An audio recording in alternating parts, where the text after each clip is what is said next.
Welcome to Live from Albany. I'm Albany Bureau Chief Joe Spector here with John Campbell for another special summer edition. I'm going to call every edition we do, John, that is not during the session a special summer edition. Easy for you to say. Yeah, maybe I shouldn't do that. Probably should have rehearsed that once before you said that. Well, thanks everybody for joining us as you do each and every week here at noon Friday from our offices in Albany to talk to you about the week that was and the week that will be in state government and politics. And this week, John, we're going to take questions from viewers all around New York at our papers in Poughkeepsie and Rochester, Binghamton, Elmira, and Ithaca. To talk about the issues with Spectrum Charter Spectrum. Right. We've written a lot about it over recent weeks. We've got a lot of feedback from readers about the issue. New York really took a dramatic step last Friday in saying, Spectrum, get your act together, right. Expand this broadband that you want to do, or we're going to kick you out of state. Well, they actually voted. The State Public Service Commission, which is appointed by Governor Cuomo, regulates the utility companies in New York State, including cable providers, internet providers. They took the step. They voted to rescind their approval of the 2016 merger between Time Warner Cable and Charter Spectrum, which was a big deal at the time. Sure, no question. And as part of that, when that merger happened, the state said, sure, we'll approve your merger as long as you expand broadband access to underserved areas of the state, mostly rural areas, upstate generally. And there is a debate between the Public Service Commission and Charter whether they've lived up to their end of the bargain. The Public Service Commission says no. They voted to rescind their merger, and they gave Charter 60 days to come up with a plan to get out of the state, basically. Yeah. That's a really, really dramatic step to kick out the state's largest cable provider. 2 million customers. Yeah, and as a result, we've gotten, again, a lot of people reading those stories that we write because so many people have Charter Spectrum as their cable provider, former Time Warner Cable. And listen, there's a lot of pieces to this. Yeah, and actually, we've got some questions rolling in. We're taking your questions on our Facebook pages across the USA Today New York network. And a good one to start with here is Stephanie watching on the Democratic Chronicles page on Rochester says, is this really happening? And that's a good question. That is a good question. Is it really happening? Well, yes, in terms of, technically it's happening because the state, as you said, John, the Public Service Commission did vote to give them 60 days to come up with a plan. Now, in 60 days, is there going to be a new cable provider for, like you said, over 1 million customers in New York? Over 2 million. 2 million, right. There's no indication of that. By all means, and we saw it in the last day or so, there does seem to be a cooling down of the rhetoric on both sides to the point where there's a general belief, and I interviewed a bunch of analysts and people earlier this week who said to me, listen, there's going to be some kind of resolution here. This is an effort by the state to push Charter Spectrum along, to get them to speed up the process with the broadband. And, in all likelihood, they said there'll be some sort of settlement, whether that's done in the courts or prior to that. Right. And there's, where are we at right now? The state gave Charter 60 days to, Charter Spectrum 60 days to come up with a plan to get out of here. Like you said, there's a lot that can happen in those 60 days. For one, Charter won't just let that happen. Even if they don't come to some sort of settlement with the state, they're going to sue. They'll take it to court. And they've said as much. But they've also said just yesterday, or 2 days ago, late Wednesday night, said, we expect this to be resolved in the not too distant future. Yeah. Which to me signals that there are some talks underway with the Public Service Commission, with Governor Andrew Cuomo's administration to resolve this issue. The state did take a very, very dramatic step. It's essentially the death penalty for Charter Spectrum, but I wouldn't be surprised if they make an effort to pull that back through some sort of settlement. And you saw a little bit of that, and we'll take some more questions. But there's a lot to get through here on this. But one thing that did happen this week that signaled that there was some progress, or at least some initial steps towards resolution was one of the things the Public Service Commission and Cuomo has harped on when it comes to charter is these ads that they're running that tout how they've built out their broadband system in New York. Cuomo, PSC, they can't stand those ads, and they claim they're misleading. They already told them a couple of weeks ago, just a letter to cease and desist. They sent it to the Attorney General's office, to the SEC. So they did pull back on the ads this week. So that was a signal, and the subsequent comments were that, hey, this is part of an effort to try to, reach some kind of. So that was, I think, a pretty clear signal that they were moving towards not ramping this up, but ramping it down. There's another piece of this too is. Cuomo, who appoints the members of the Public Service Commission, has been. There's been this union battle. Well, and you really can't. You should, and we can't shouldn't. discount it. Not even discount it. That is, if there's A, B, C, and D, you got to put that as one of the top. Issues here. So a union, IBEW in New York City, which represents some of the, essentially the workers, the cable workers, the people who are climbing up cable poles and helping you out there. They have been on strike for over a year at this point. A little over a year. 1,800 workers. Yeah, and so that is at play here too. The Governor Cuomo has a lot of union support here. He spoke at a rally of the workers last year and brought up the prospect of kicking charter out of the state. The Empire Center did a very good job of a think tank here in Albany did a very good job of laying that all out. And then there's also this week we saw the governor.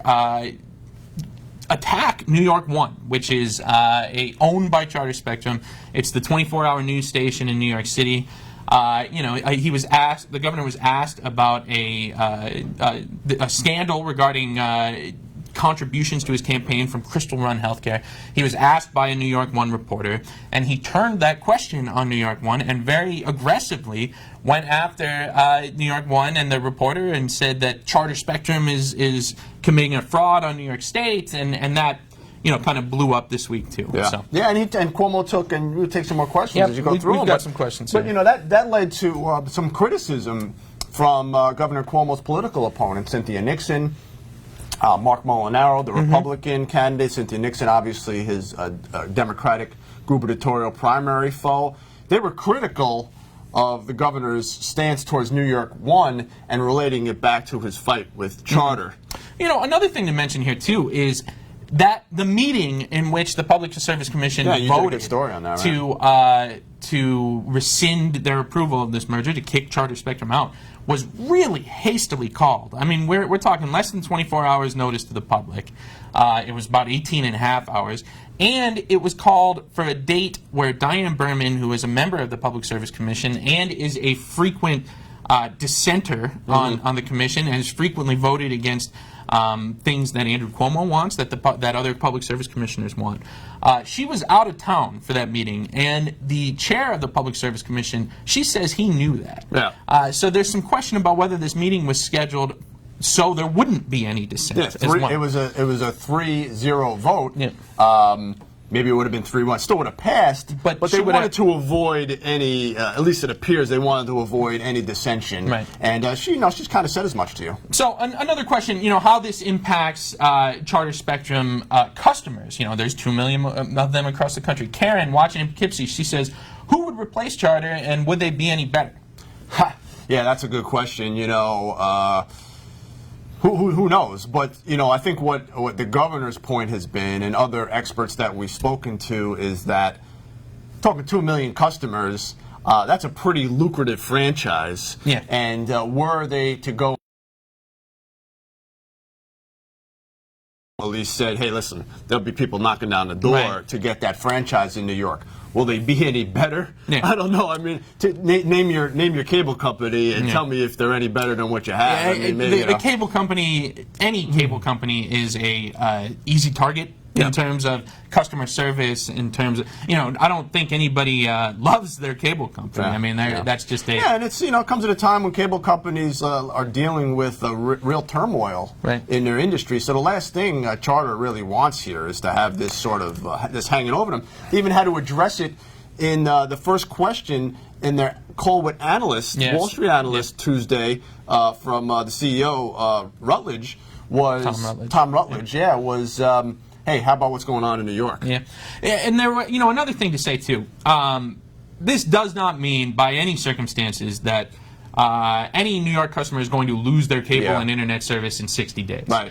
That's not a question. Yeah. In fact, the Public Service Commission's order says that Charter has to maintain their services throughout the transition to a new provider. Whether we ever get to the point of a transition to a new provider, that's what's going to play out in the coming days, weeks, months. Yeah, exactly. Yeah, and that's an important point because really, that's what is this? I think when we write these stories and hear from readers and people obviously read those stories and we appreciate it, is really people. I think people are looking for what does this mean for me and what does it mean for my cable service. So it's important to note that nothing in the short term and perhaps very well in the long term either. Well, there's another. Stephanie weighs in.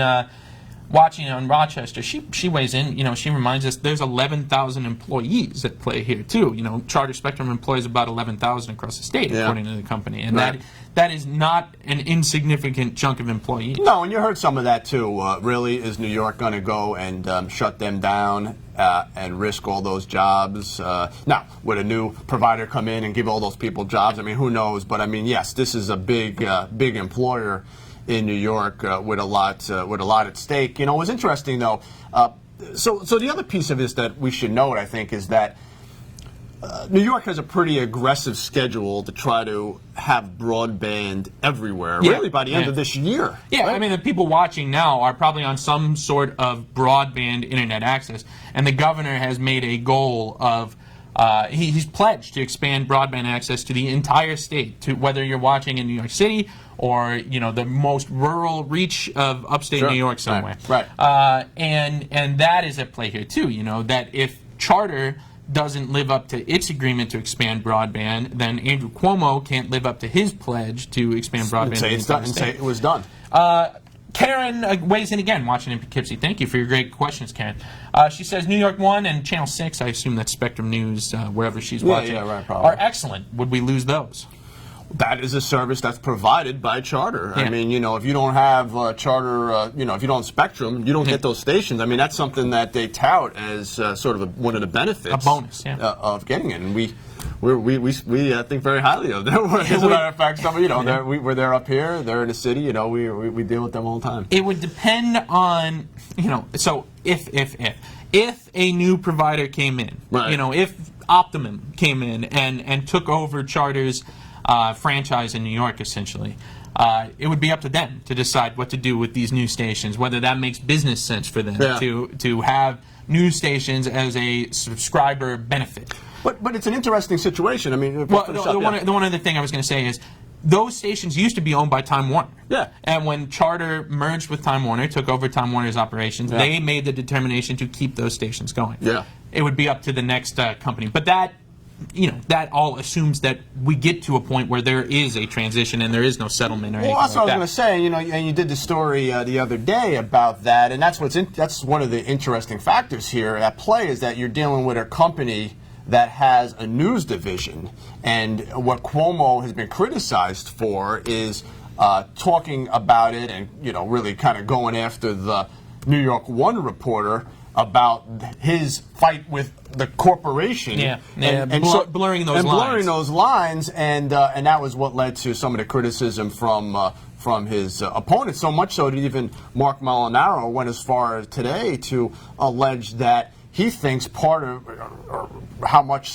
he thinks one of the reasons is that he's going after Charter is his dissatisfaction with the coverage from New York One. Right. And that's.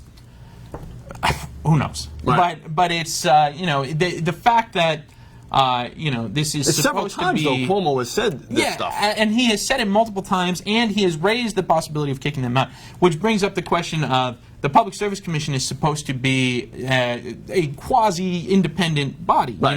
They're appointed by Governor Cuomo, and they're supposed to take their votes. So, Cuomo very clearly is pleased with the actions they've taken, and some of his political opponents have questioned whether he has steered them to take those exactly. actions. That's a good way to put it. Yeah. A few people watching, a few other comments coming in here. Yeah. I mean, a lot of people are... we're getting a lot of comments about rates and service from Charter Spectrum. Sure. Chris, watching in Rochester, says they should lower the rates and give back what they've charged us. Question I have for you is, what's next? What are you going to be looking for next? Well, yeah, that's a good question. So, okay, we got this 60-day window. What happens in that period?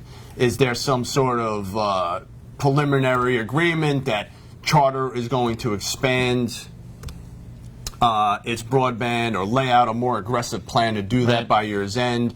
At issue is how many addresses they quote-unquote pass to expand their service. And what was interesting is, there's always a lot of talk about expanding into rural areas, but really what's at issue here is not the rural areas per se. It's also it's a lot of urban areas. Underserved areas. Yeah. So New York City, they say the cities in Mount Vernon, Rochester, Buffalo, Syracuse, some of the upstate cities, and and that's an interesting dynamic. It's not, in talking with some folks about it, they said it's not so easy. Well, but what is at issue is Charter is there are 18,000 addresses that are at issue that Charter is trying to count toward the goal that the Public Service Commission says should not count.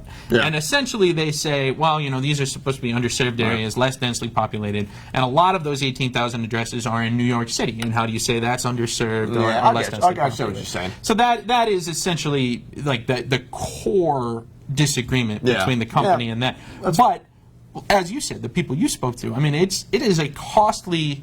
It's costly to expand into urban areas, broadband, and there are some urban areas in the state of New York that don't have good broadband service, and that is particularly costly. Yeah, it is. I mean, you've got to get up into some large buildings. You have to get under, roads, streets in highly populated areas, and then conversely, when you're dealing with rural areas to expand their service, that creates its own other set of problems because now you're running wires in areas where there might only be a few homes on the street. So that's a costly endeavor for a company to undertake. So there is a lot of factors going into this, and then you're dealing with how many addresses did they pass, how many they didn't. Charter has one number. PSC has another number, and that's kind of where we are. And if they were to challenge it in court, if Charter were to challenge it in court, it would be for a court to decide, essentially. But who knows if we get to that point. Yeah. Well, very good. We appreciate your questions. Thanks for joining us. Thanks for reading our stories about the issue. It's one we'll certainly continue to cover in the weeks and months ahead. So thanks so much for joining us live from Albany. We'll be back next Friday at noon.